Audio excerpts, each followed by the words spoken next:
According to Adam Schefter of ESPN, Rob Gronkowski has a new deal for next season.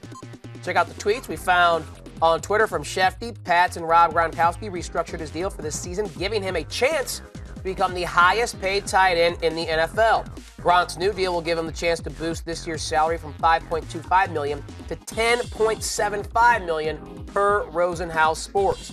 As you can tell, Gronk was set to make $5.25 million this season. Yep. The Pats have just added a bunch of performance-based incentives for Gronk, who has missed some time over his career with injuries, but when he's been on the field, he has been the most dominant tight end, perhaps in league history. B-Mac, why do you think the Pats did this for Rob Gronkowski? Well, they know he's underpaid based on average per year salary.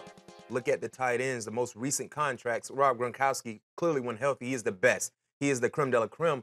But they tried to give him a bone, but he has to earn that bone. Okay. So for him to get that extra $5 million, they have different incentives that you hit on. One is he has to have at least 1,200 yards receiving. Another is he has to play in at least 90% of the offensive snaps.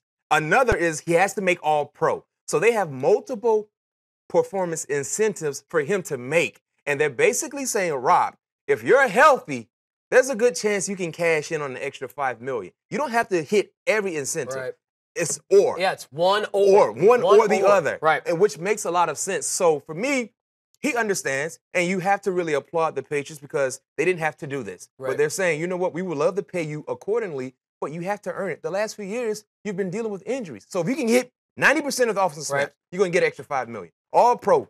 Whatever the case may be, he can make it. There are three levels to these incentives. One level allows you to get that extra $5.5 million. The second level gets him an extra $3 million. The third level gets him an extra $1 million. And it's just different increments of number of offensive snaps, 90, 80, 70%. Number of receptions, 80, 70, 60. Yards goes 1,200, 1,000, 800, so on and so forth with touchdowns and whatnot. So it's a three-level incentive deal. The more Gronk plays or produces, the more he gets. He can max it out at $5.5 million added to his base salary of $5.25 million. Good move for the Pats. Good move potentially for Gronk if he's able to stay out on the field. For more football fix topics from around the league, please search your favorite 120 platform and find those conversations waiting on demand.